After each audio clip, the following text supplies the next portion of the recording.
முன்னாடி மாடி தோட்டத்துல நெறைய செடி வச்சிருந்தேன். அப்புறம் எல்லாத்தையும் கொஞ்சம் கொஞ்சமா குறைச்சுட்டேன். மறுபடியும் ஆடிப்பட்டத்துக்கு விதை விதைச்சு எல்லாம் பண்ணணும்னு ஒரு 15, 20 டேஸ் முன்னாடியே பிளான் பண்ணி, க்ரோ பேக்ஸு, மண்ணு எல்லாம் ரெடி பண்ணியாச்சு. அ வளர்ந்துட்டு இருக்குன்னு வச்சுக்கோங்களேன். பட் இதுக்கு உரம் ஒவ்வொரு தடவையும் ஆம் இதுலயே வாங்கிட்டு இருக்க வேண்டாம். ஸோ வீட்ல இருக்கிற வேஸ்ட்ட வச்சே காம்போஸ்ட் பின் மாதிரி ரெடி பண்ணலாம் அப்டின்ட்டு. ஆ எல்லாத்தையும் போய் கேட்டுட்டே இருக்க முடியுமா? சரி நம்மளுக்கு என்ன தோணுதோ நம்ம ஏதாச்சும் செய்வோம் அப்டி சொல்லிட்டு, இந்த செட்டப் நான் ரெடி பண்ணேன்.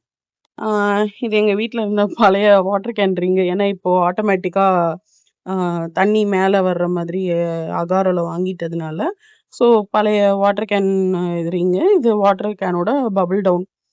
ஆ இது வந்து 10 லிட்டர் வாட்டர் கேன் அதோட டாப்பு. ஸோ டெய்லி வர கிச்சன் வேஸ்ட் எல்லாத்தையும் நான் இதுல போட்டுட்டே வருவேன். போட்டுட்டே வந்துட்டு அப்பப்போ கிளறி விட்டுட்டு ஆ வந்தோம்னா போதும்.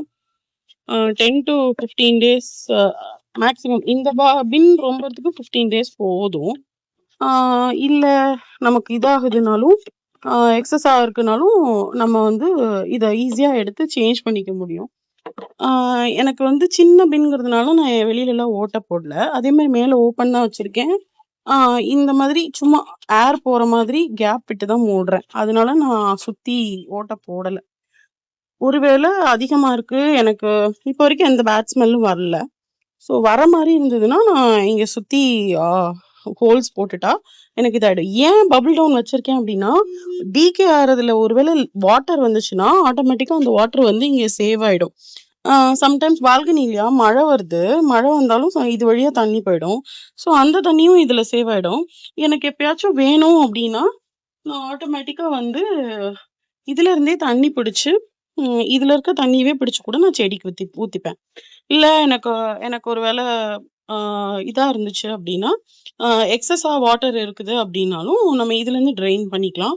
நம்ம ஈஸியா செடிகளுக்கும் இதுலருந்து அம் மக்கி வர்ற தண்ணீங்கிறதுனால, அதுல நம்ம எக்ஸ்ட்ராவா தண்ணி கலக்கும்போது, அது இன்னுமே வந்து ஆ செடிகளுக்கு சத்துள்ள உரமா மாறுது.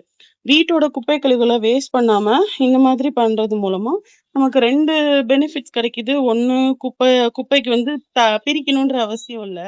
ஆட்டோமேட்டிக்கா நம்ம இங்கேயே பிரிச்சு இதெல்லாம் போட்டுருவோம். ஸோ குப்பைக்கு போடுறது வந்து பேப்பர் கவரு அந்த மாரி தான் போகும். ஸோ ஒரு வேலை மிச்சம். இன்னொன்னு வந்து நம்ம செடிகளுக்கு ஆட்டோமேட்டிக்கா வீட்டுக்குள்ளேயே உரமா கிடைச்சிருது. உங்களால முடியும்னா ட்ரை பண்ணி பாருங்க.